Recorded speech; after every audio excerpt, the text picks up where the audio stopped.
this is really beautiful, and it's sort of sparked. I've been pondering this quite deeply a lot recently because I relate to this, you know, this thing you say of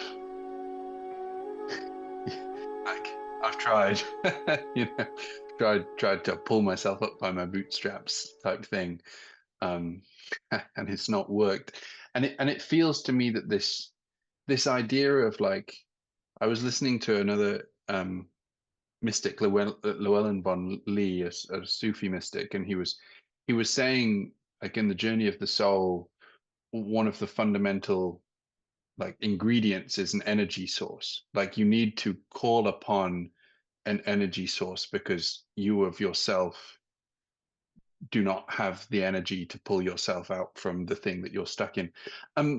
My question is, I've been pondering the concept of avatar in quite a lot of depth, particularly the great avatars, Jesus, Buddha, Krishna, the the the the mechanism through which they have recontextualized humanity in such profound ways across however many years and eons, and and how when one is within the energy of one of those avatars, um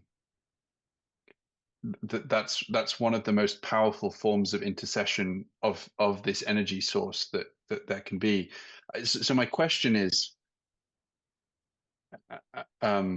it's both an intellectual question, but it's more sort of present because it's relevant to how I pray, I guess. It is, is it necessary to have the energy of one of these avatars who can intercess, like who can, the intercession of that energy pulls one towards God, or is it possible to sort of reach directly without, without the energy of one of these avatars?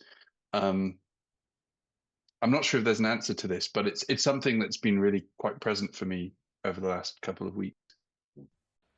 Very good. It matters, maybe it's intellectual, but it matters because um, it matters to us while it matters.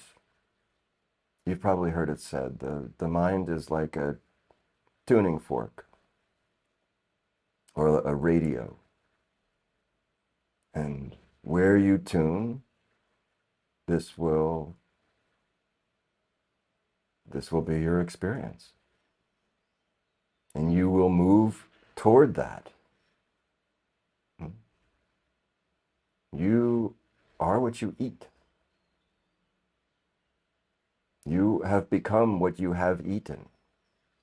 And upon seeing this, now you can tune to a channel that will actually bring you to safety. And it's true also that our tuning fork, it has a particular frequency, and it always likes to come back to that. And the radio dial always seems to just come back into the channel. That that we can't see what we're tuned to, it doesn't matter. What is seen is an emanation of the frequency of the source of the tuning anyway. Well downstream. The body of the avatar is well downstream, but also so close. Huh?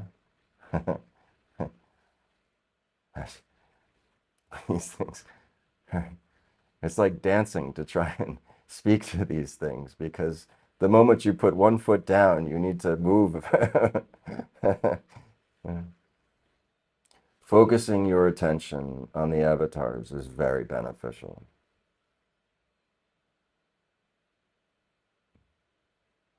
Not in the least part, because you'll be removing your attention from the energies that are not bringing you joy. And I think each one has felt it to some degree, when even just when we logged on with each other on this Zoom call. I had the feeling of that moving through all of you.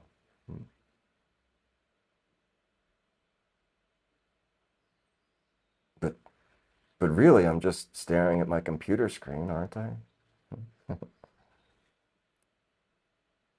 This is darshan. It's it's what's happening more fundamentally in satsang and sangha than the words and activities.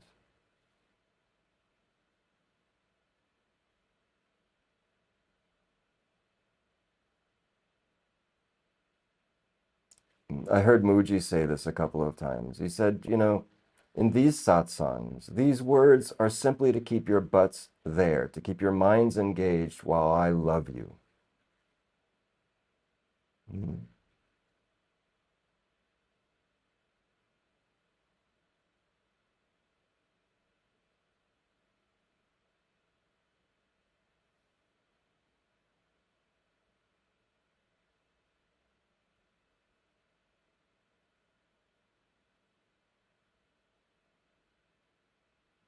Whatever it is that we worship and adore, this is Guru.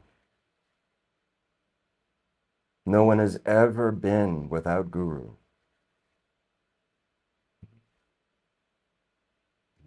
When you come into proximity of the Guru who is empty, will not transact, needs nothing from you, or even to the greatest embodied expression as avatar, as you say, then you simply come close and you drink. You marinate.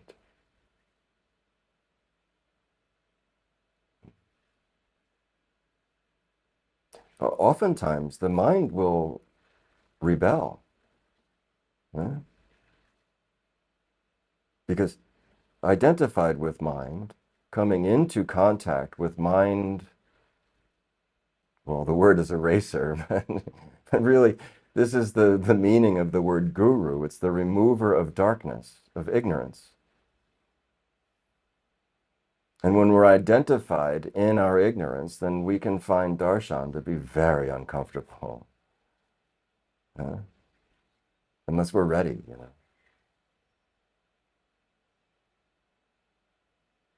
Even in my own very small way, people are either strongly drawn to this or strongly repelled.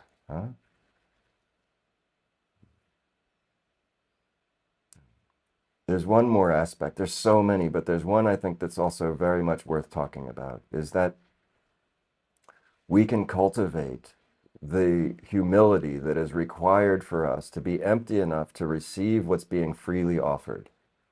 This is called humility.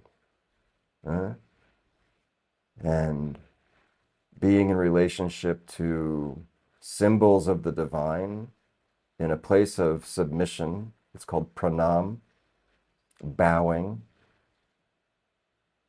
is not that the murti or the statue needs it, not that the guru needs it or wants it, good Lord.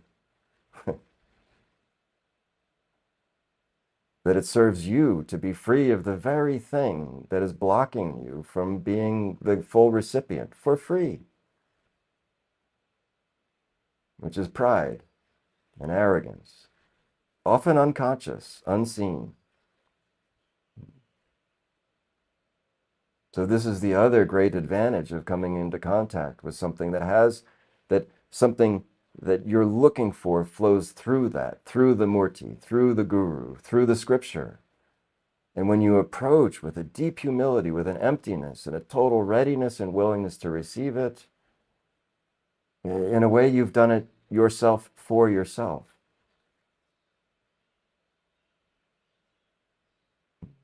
That the repeated approach, even with the aspiration of humility, then you will eventually be empty enough to receive that you yourself were the only block to it.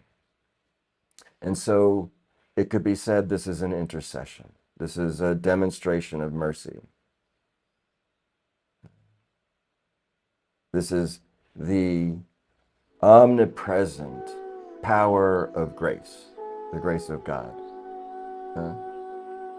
That we just simply drink, marinate,